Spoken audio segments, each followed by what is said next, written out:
2025-yil 12-dekabr kuni Xorazm viloyati hokimligi huzurida yashirin iqtisodiyotga qarshi kurashish chora-tadbirlari to'g'risida reja-grafik tasdiqlandi.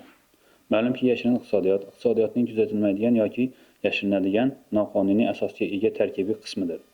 Yashirin iqtisodiy faoliyat qonunlar talablarini chetlab o'tgan holda soliqlar va majburiyatlar to'lovlarini to'lamasdan noqonuniy foyda olishga yoki foydani oshirishga yo'naltirilgan harakatlar majmuasidir.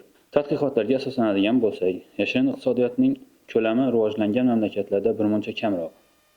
Rivojlanayotgan, shuningdek, bozor iqtisodiyotiga o'tish maqsadida chuqur islohotlarni amalga oshirayotgan sobiq ittifoq mamlakatlarda kengroqdir.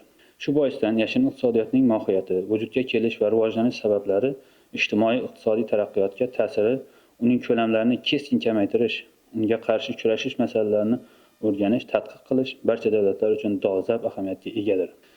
Yashirin iqtisodiy faoliyat ko'rinmas shaklga ega bo'lib, uning turlari doimiy o'zgaruvchanlik, murakkablashib borish, nazorat bosqichlarini chetlab o'tish, turli yo'nalishlar orqali sodir etilishi kabi xususiyatlarni o'z ichiga mujassam qiladi. Ilmiy adabiyotlarda yashirin iqtisodiyotning paydo bo'lishi va rivojlanishi iqtisodiy, ijtimoiy, huquqiy, siyosiy omillarda e'tirof etiladi. Iqtisodiy omillarga soliq yukining yuqoriligi, mamlakat moliya tizimining inqirozi va uning iqtisodiyotga salbiy ta'siri, naqd pulning nazoratsiz aylanishi, xususiylashtirish jarayonining nomukammalligi va mamlakatlarda halol raqobatning mavjud emasligi kiradi.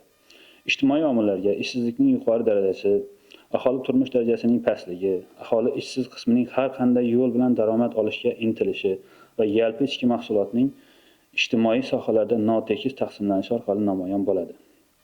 Huquqiy siyosiy omillarga to'xtaladigan bo'lsak, qonunchilikning nomukammalligi, tashqi iqtisodiy faoliyatni amalga oshirishdagi muammolar, huquqni muhofaza qiluvchi tuzilmalarning noqonuniy va jinoiy iqtisodiy faoliyatga chek qo'yish borasidagi vakolatlari yetarli emasligi kiradi.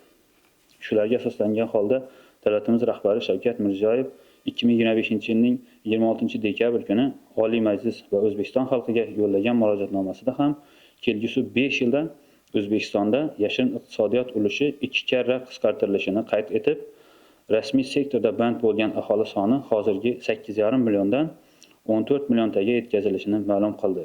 Bu boradagi islohotlarni umummilliy harakatga aylantiramiz dedi prezidentimiz.